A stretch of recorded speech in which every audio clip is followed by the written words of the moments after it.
मंच पर विराजमान बिहार के राज्यपाल श्रीमान सत्यपाल मलिक जी, राज्य के लोकप्रिय मुख्यमंत्री श्रीमान नीतीश कुमार जी, केंद्र में मंत्रिपरिषद के मेरे साथी श्रीमान रामविलास जी, रविशंकर जी, अश्विनी जी, उपेंद्र जी, राज्य के उप मुख्यमंत्री श्रीमान सुशील मोदी जी, पटना विश्वविद्यालय के कुलपति श्रीमान राजश्री प्रसाद सिंह जी, यहां के शिक्षा मंत्री श्रीमान के.एन. प्रसाद वर्मा जी और विशाल संख्या में उपस्थित सभी नौजवान साथियों,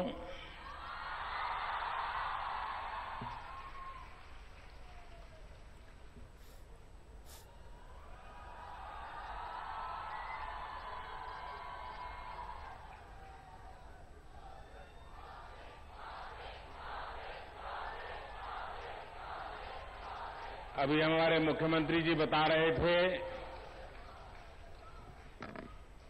कि मैं देश का पहला प्रधानमंत्री हूं जो पटना यूनिवर्सिटी के कार्यक्रम में शरीक हो रहा हूं।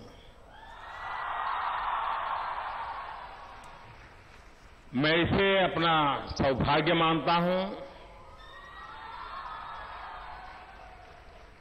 और मैंने देखा है कि पहले जितने प्रधानमंत्री हो गए वो कई अच्छे काम मेरे लिए बाकी छोड़ के गए हैं।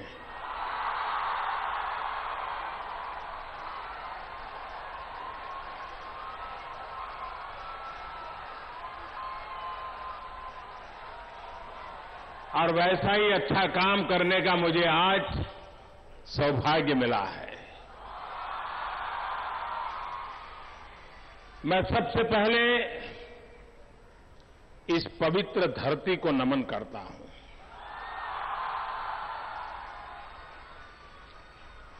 क्योंकि आज हमारा देश जहां भी है उसे यहां तक पहुंचाने में इस यूनिवर्सिटी कैंपस का बहुत बड़ा योगदान है।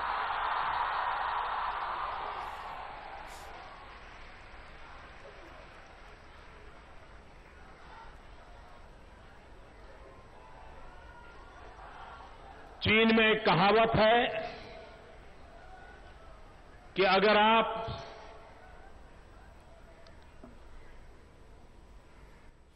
साल भर का सोचते हैं तो अनाज बोइए,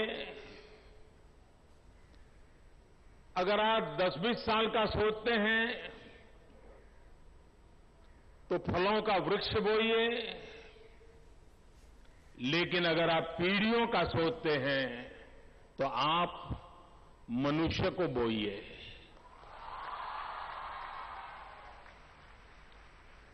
ये पटना यूनिवर्सिटी उस बात का जीता जागता सबूत है कि 100 साल पहले जो बीज बोया गया, 100 साल के भीतर अनेक पीढ़ियां यहां आकर के मां सरस्वती की साधना करके आगे निकल गई, लेकिन वो साथ साथ देश को भी आगे ले गई। यहां पर कुछ राजनेताओं का जिक्र हुआ कि इसी यूनिवर्सिटी से निकल करके किस प्रकार से भिन्न भिन्न स्थानों पर उन्होंने सेवाएं की है, लेकिन मैं आज अनुभव से कह सकता हूं, आज हिंदुस्तान का शायद ही कोई राज्य ऐसा होगा जहां सिविल सर्विस का नेतृत्व करने वाले पहले 5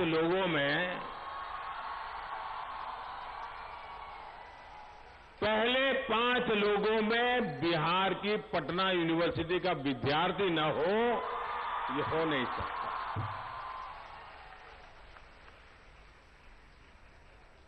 इन दिनों मैं भारत सरकार में राज्यों से आए हुए हर छोटे मोटे अधिकारियों के साथ विचार विमर्श कर रहा हूं। डेली 80, 90, 100 लोगों से बात करने के लिए बैठता हूं, 1.5-2 घंटे बातचीत करता हूं, और मैं अनुभव करता हूं कि उसमें सबसे बड़ा बल्क बिहार का होता है।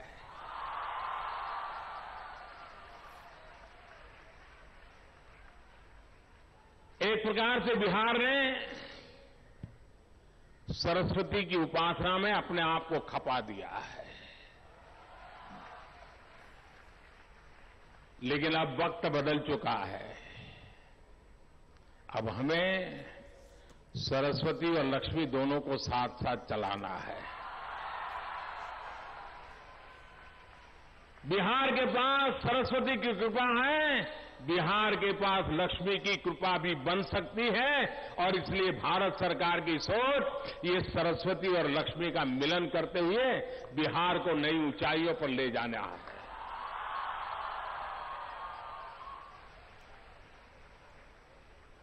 और मुझे विश्वास है नीतीश जी का जो कमिटमेंट है, बिहार के विकास के प्रति उनकी जो प्रतिबद्धता है, और भारत सरकार पूर्वी भारत के विकास के लिए संकल्पबद्ध है, ये दोनों अवधारणाएं 2022 जब देश आजादी के 75 साल मनाए तो मेरा बिहार राज्य भी हिंदुस्तान के समृद्ध राज्यों की बराबरी में आकर खड़ा रहे, उस संकल्प लेकर के आगे बढ़ना है।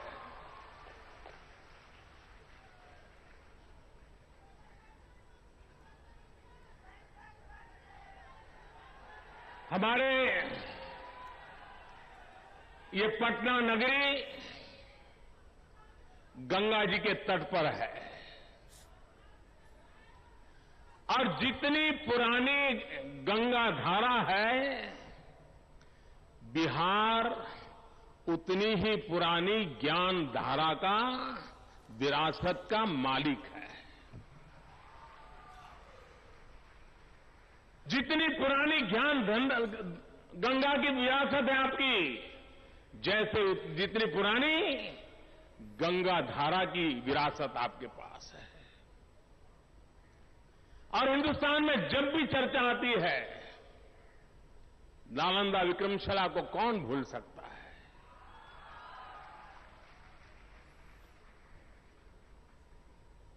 मानव जीवन के संशोधन के क्षेत्र के शायद ही कोई ऐसे क्षेत्र रहे होंगे जिसमें सदियों से इस धरती का योगदान न रहा हो, इस धरती का नेतृत्व न रहा हो। जिसके पास इतनी बड़ी अहम विरासत हो, वो विरासत अपने आप में एक बहुत बड़ी प्रेरणा होती है। और जो अपने समृद्ध इतिहास का स्मरण रखता है, उसी की कोख में भावी इतिहास गर्भाधान करता है। जो इतिहास को भूल जाता है, उसकी कोख बांझ रह जाती है। और इसलिए भावी इतिहास के निर्माण का गर्भाधान भी समृद्ध, शक्तिशाली, भव्य, दिव्य भारत का सपना भी, उसका गर्भाधान इसी धरती पर संभव है, और इसी धरती पर से पुलकित होने का सामर्थ्य है। क्योंकि इसके पास वो महान ऐतिहासिक विरासत है, सांस्कृतिक विरासत है, जीते जागते उदाहरण है। मैं समझता हूं इतना बड़ा सामर्थ्य शायद ही किसी के पास होता है। एक समय था जब हम स्कूल कॉलेजेस में सीखने के लिए जाते थे, लेकिन वो युग समाप्त हो चुका है।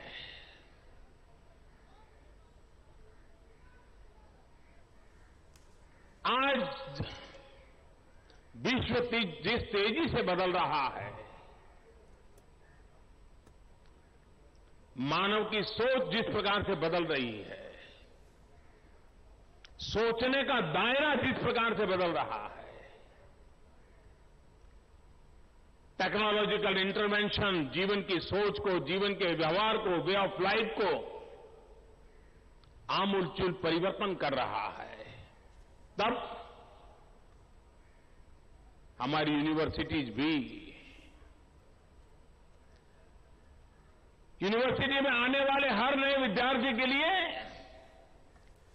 एक बहुत बड़ी चुनौती ये है, चुनौती ये नहीं है कि नया क्या सिखाएं, चुनौती ये है कि पुराना जो सीख करके आया है उसे कैसे भुलाएं।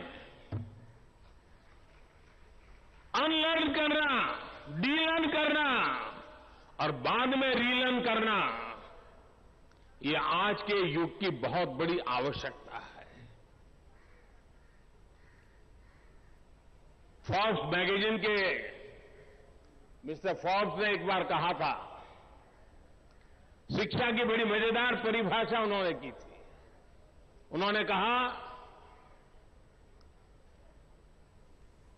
कि शिक्षा का काम है दिमाग को खाली करना। हमारी सोच क्या रही? दिमाग को भरना, रटते रहना, नई नई चीजें रटते रहना, भरते रहना।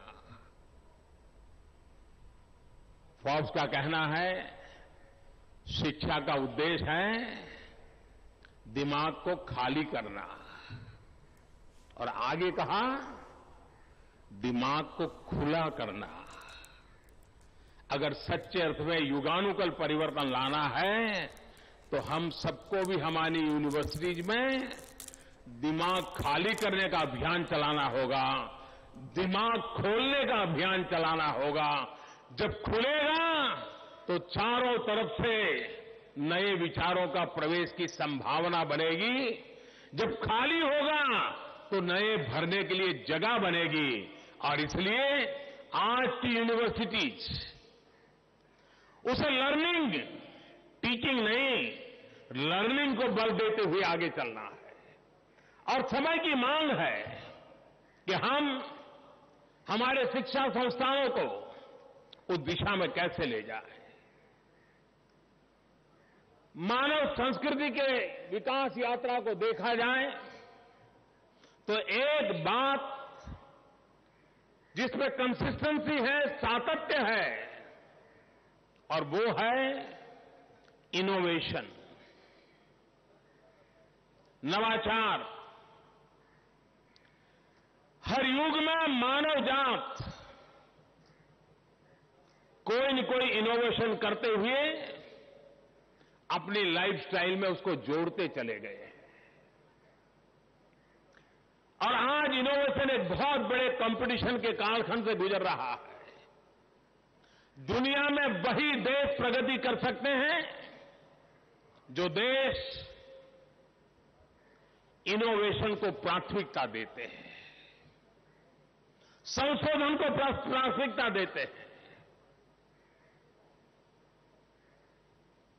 लेकिन संशोधन ये सिर्फ मॉडिफिकेशन नहीं है,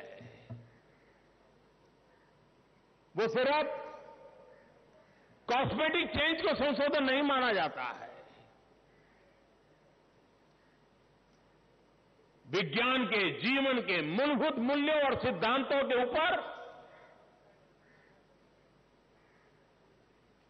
काल बाह्य चीजों से मुक्ति पाने का रास्ता ढूंढना और भविष्य को ध्यान में रखते हुए नए रास्ते इंगित करना, नए संसाधन इंगित लाना और जीवन को नई ऊंचाइयों पर ले जाना, ये समय की मांग है। और जब तक हम हमारे सारे क्षेत्र, और जरूरी नहीं है कि विज्ञान और टेक्नोलॉजी संशोधन का क्षेत्र है, समाज शास्त्र भी इनोवेटिव वे में समाज को दिशा दे सकता है। और इसलिए हमारी यूनिवर्सिटियों का महत्व है आने वाले युग की आवश्यकताओं की पूर्ति के लिए। और विश्व जिस प्रकार से ग्लोबलाइज हुआ है, तो कंपटीशन भी ग्लोबलाइज हुई है, स्पर्धा भी वैश्विक हुई है। और आज हम सिर्फ अपने ही देश में स्पर्धा करने से चलता नहीं है, अड़ोस पड़ोस से स्पर्धा कर इतना चलता नहीं है। एक वैश्विक परिस्थिति में और भविष्य की परिस्थिति के संदर्भ में भी हमें उस स्पर्धा को एक चुनौती के रूप में स्वीकार करना है। देश को अगर आगे बढ़ाना है, नई ऊंचाइयों पर ले जाना है, बदलते हुए विश्व में हमें अपनी जगह ताकत के साथ खड़ी करनी है, तो हमारी युवा पीढ़ी के द्वारा इनोवेशन को जितना बल दिया जाएगा, हम दुनिया के अंदर एक ताकत के साथ खड़े रहेंगे। जब आईटी रिवॉल्यूशन आया, किस प्रकार से विश्व का भारत के प्रति सोचने का बदलाव शुरू हुआ।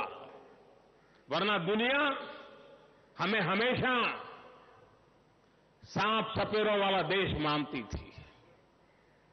दुनिया की यही सोच थी कि भारत यानी काला जादू, भारत यानी भूत प्रेत, भारत यानी अंधश्रद्धा, भारत यानी सांप और सपेरे की दुनिया।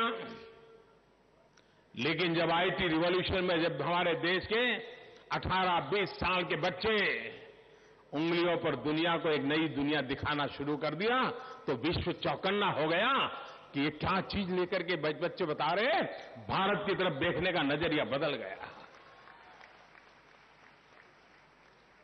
मुझे बराबर याद है, जब मैं कई वर्षों पहले एक बार ताइवान गया था, तब तो मैं मुख्यमंत्री भी नहीं था, कहीं चुनाव की दुनिया से मेरा नाता नहीं था। वहां की सरकार के निमंत्रण पर गया था। तो मेरे साथ एक इंटरप्रेटर था। 10 दिन के मेरी वहां टूर थी। वो इंटरप्रेटर मुझे बातचीत के माध्यम के रूप में मेरे साथ रहता था। अब 10 दिन साथ रहे तो थोड़ी परिचय हो गया, थोड़ा दोस्ती सा हो गया। तो 6-8 दिन के बाद उसने एक दिन मुझे पूछा, बोले साहब आपको बुरा न लगे तो मुझे कुछ जानकारी चाहिए। मैंने कहा जरूर पूछिए। बोले आपको बुरा नहीं लगेगा ना? मैंने कहा नहीं लगेगा, बताइए ना क्या है। ठीक है साहब, फिर बाद में बात करता हूं। संकोचवश वो बोल नहीं पाया। फिर दोबारा जब हम ट्रैवलिंग में साथ थे तो मैंने फिर से निकाला। मैंने कहा भाई तुम वो पूछ रहे थे क्या था? बोले साहब मुझे बड़ा संकोच होता है। मैंने कहा चिंता मत करो, तेरे मन में जो है पूछो मुझे। वो कंप्यूटर इंजीनियर था।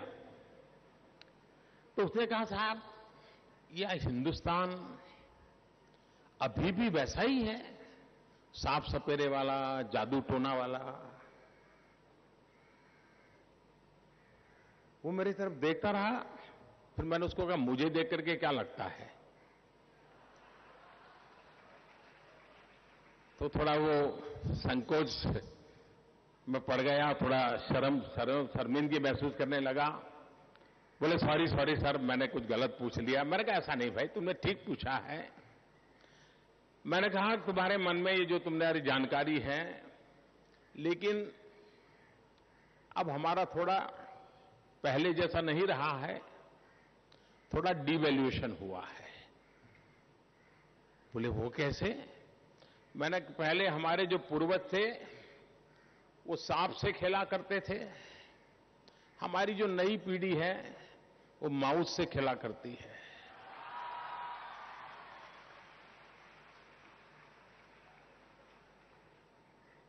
वो समझ गया कि मैं किस माउस की बात कर रहा हूं। वो गणेश जी वाला चूहा नहीं, वो कंप्यूटर वाला चूहा था। मेरा कहने का तात्पर्य यह है कि ये चीजें हैं जो देश की ताकत बढ़ाती है। लेकिन कभी कभार हम सिद्धांतों के आधार पर एक आध प्रोजेक्ट लेकर के एक आध इनोवेटिव चीज बना करके शायद प्राइज भी जीत लेते हैं। लेकिन आज हिंदुस्तान के सामने सबसे बड़ी आवश्यकता ये है, और मैं 100 साल पुरानी पटना यूनिवर्सिटी जिसने देश को बहुत कुछ दिया है, उस पवित्र धरती से देश भर के नौजवानों को आज आह्वान करता हूं, विद्यार्थियों को आह्वान करता हूं, फैकल्टीज को आह्वान करता हूं, यूनिवर्सिटीज को आह्वान करता हूं कि हम हमारे आसपास जो समस्या देखते हैं, सामान्य मानवी की जो कठिनाइयां देखते हैं, उसके समाधान के लिए कोई इनोवेटिव वे ढूंढ सकते हैं क्या? उसके लिए कोई नई टेक्नोलॉजी ढूंढ सकते हैं क्या? उसके लिए टेक्नोलॉजी सस्ती हो, सरल हो, अफोर्डेबल हो, यूजर फ्रेंडली हो। अगर एक बार ऐसे छोटे छोटे प्रोजेक्ट्स के इनोवेशन को हम बल देंगे, वो आगे चलकर के स्टार्टअप में कन्वर्ट होगा। हिंदुस्तान के नौजवान स्टार्टअप के माध्यम से यूनिवर्सिटी की शिक्षा दीक्षा का इनोवेशन, भारत सरकार की बैंकों के मुद्रा योजना से बैंकिंग मदद और स्टार्टअप की दिशा में कदम आप कल्पना नहीं कर सकते। आज दुनिया में हिंदुस्तान स्टार्टअप की दुनिया में चौथे नंबर पर खड़ा है। देखते ही देखते हिंदुस्तान स्टार्टअप की दुनिया में अग्रिम पंक्ति में आ सकता है।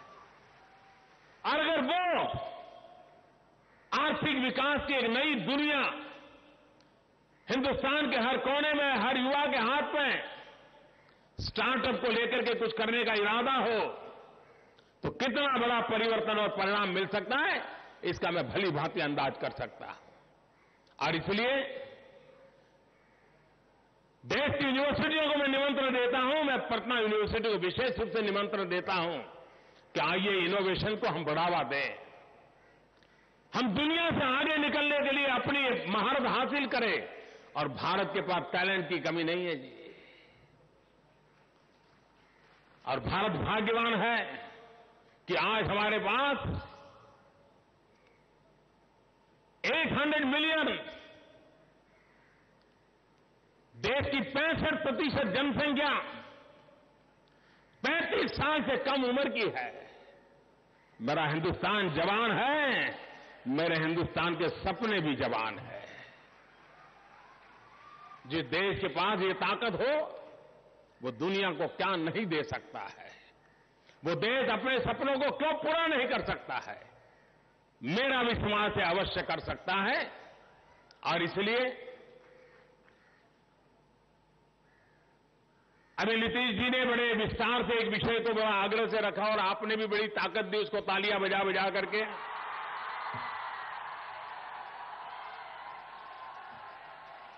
लेकिन मैं मानता हूं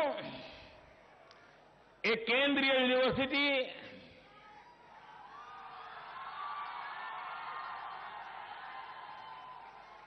ये बीते हुए कल की बात है। मैं उससे एक कदम आगे ले जाना चाहता हूं, और मैं आज यही निमंत्रण देने के लिए आज इस यूनिवर्सिटी के कार्यक्रम में विशेष रूप से आया हूं।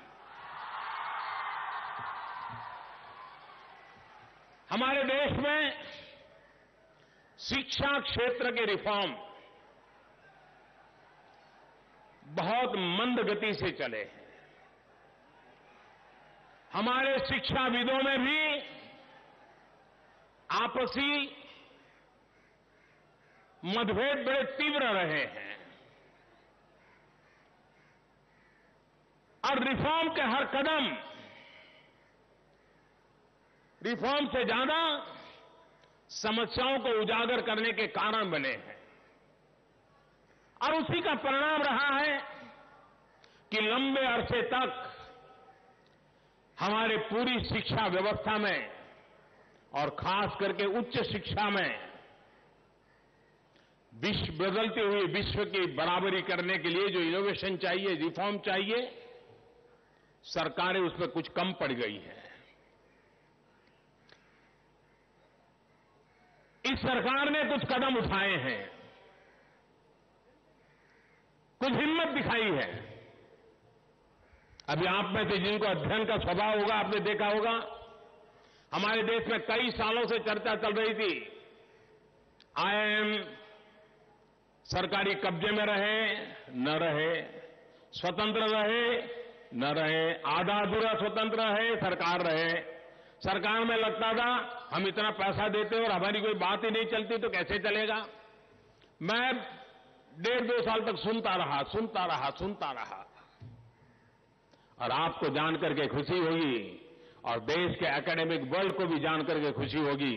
ऐसे विषयों की ज्यादातर अखबारों में चर्चा नहीं आती है। ये विषय ऐसे होते हैं कि वो खबरों में जगह जल्दी पाते नहीं है, लेकिन कुछ लोगों ने आर्टिकल जरूर लिखे हैं।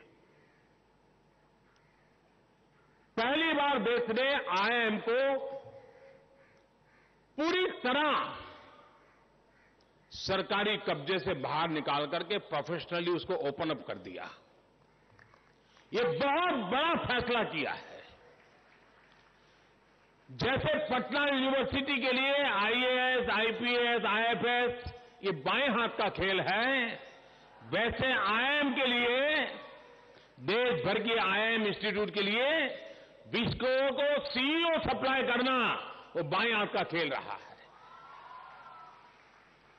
और इसलिए विश्व की इतनी बड़ी प्रेस्टिजियस इंस्टीट्यूट सरकारी नियमों, बंधनों, बाबुओं के उसमें जाना आना, मीटिंग को खींचना, ये सारी चीजों से हमने मुक्त कर दिया है। और मुझे विश्वास है कि हमने आईआईएम को इतना बड़ा अवसर दिया है। आईआईएम के लोग इस अवसर को एक अद्भुत मौका मान करके देश की आशा आकांक्षाओं के अनुकूल अत्यंत महत्वपूर्ण निर्णय करके देश को कुछ दिखा देंगे। और मैंने उनसे एक आग्रह किया है, आईआईएम के रिफॉर्म के अंदर एक बात को जोड़ा गया है कि अब आईआईएम को चलाने में आईआईएम के जो एल्यूमनाज है उनकी सक्रिय भागीदारी चाहिए। पटना यूनिवर्सिटी जैसी पुरानी यूनिवर्सिटी से मेरा भी आग्रह है कि आपका एल्यूमना बहुत समृद्ध है, सामर्थ्यवान है। उस एल्यूमना को किसी भी हालत में यूनिवर्सिटी के साथ जोड़ना चाहिए, यूनिवर्सिटी की विकास यात्रा का उसको भागीदार बनाना चाहिए। आप देखते दुनिया में जितनी टॉप यूनिवर्सिटी हैं उसको आगे बढ़ाने में एल्यूमना का बहुत बड़ा कंट्रीब्यूशन होता है, बहुत बड़ा योगदान होता है। और सिर्फ मनी से नहीं, इंटेलेक्चुअल एक्सपीरियंस, स्टेटस, पद, प्रतिष्ठा, ये सारी चीजें उसके साथ जुड़ जाती है। हमारे देश में ये परंपरा बहुत कम मात्रा में है तो भी जरा उदासीन है। किसी एकांत फंक्शन में बुला लिया, माला वाला पहना दी, या तो दान मिला उससे जुड़ा रहता है। हमें एल्यूमना अपने आप में एक बहुत बड़ी ताकत होती है, उसके जीवन संपर्क की व्यवस्थाओं को विकसित करना होगा। जो मैं बात कर रहा था कि हम सेंट्रल यूनिवर्सिटी से एक कदम आगे जाना चाहते हैं और मैं पटना यूनिवर्सिटी को उस एक कदम आगे ले जाने के लिए निमंत्रण देने आया हूं।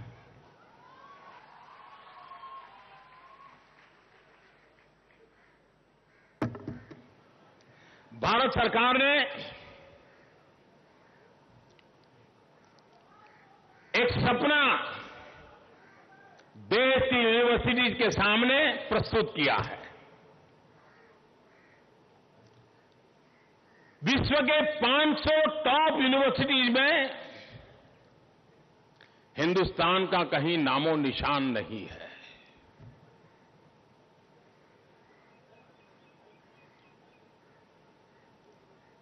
जिस धरती पर नालंदा, विक्रमशिला, तक्षशिला, वैभवी, वल्लभी ऐसी यूनिवर्सिटीज कोई 1300 साल पहले, कोई 1500 साल पहले, कोई 1700 साल पहले पूरे विश्व को आकर्षित करती थी। क्या वो हिंदुस्तान दुनिया की पहली 500 यूनिवर्सिटी में कहीं ना हो? ये कलंक मिटाना चाहिए कि नहीं मिटाना चाहिए? ये स्थिति बदलनी चाहिए कि नहीं बदलनी चाहिए? क्या कोई बाहर वाला के बदलेगा क्या? हमें ही तो बदलना होगा। सपने भी तो हमारे होने चाहिए, संकल्प भी तो हमारे होने चाहिए, और सिद्धि के लिए पुरुषार्थ भी तो हमारा होना चाहिए। इसी मिजाज से एक योजना भारत सरकार लाई है, और वो योजना ये है कि देश की 10 प्राइवेट यूनिवर्सिटी और देश की 10 पब्लिक यूनिवर्सिटीज, इन 10-10 टोटल 20 यूनिवर्सिटीज, इनको वर्ल्ड क्लास बनाने के लिए एक आज जो सरकार के सारे बंधन है, सरकार के जो कानून नियम है, उससे उनको मुक्ति देना, और दूसरा आने वाले 5 साल में इन यूनिवर्सिटीज को 10,000 करोड़ रुपया देना।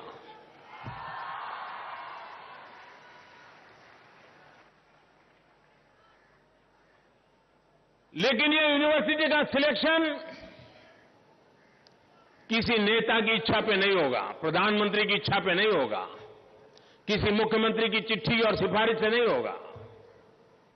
पूरे देश की यूनिवर्सिटीज को चैलेंज रूट में निमंत्रित किया गया है।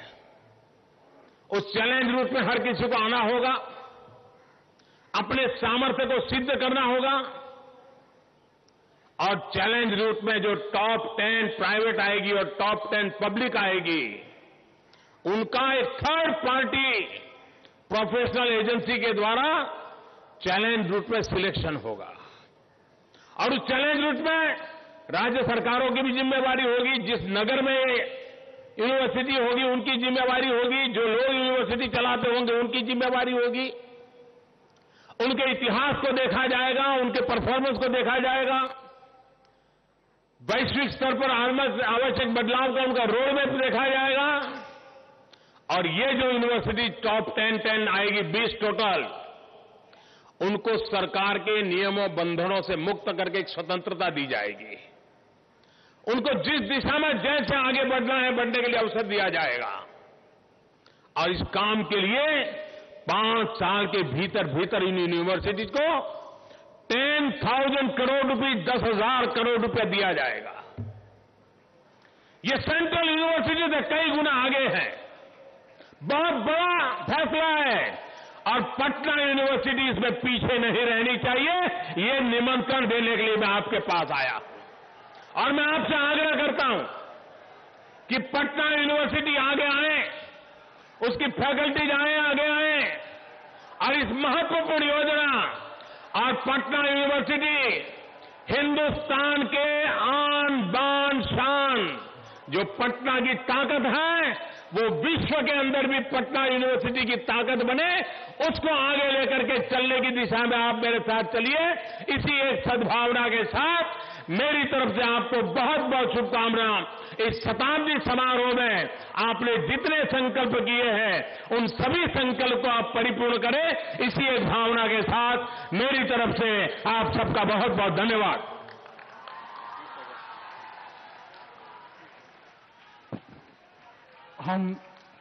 हम सभी आभारी हैं माननीय प्रधानमंत्री महोदय के। शताब्दी समारोह में आप हमारे परिसर में पधारे और आदेशानुसार महामहिम राज्यपाल पटना विश्वविद्यालय के कुलाधिपति महोदय के आदेशानुसार ये सभा समाप्ति की घोषणा की जाती है। आप सबों का बहुत बहुत आभार।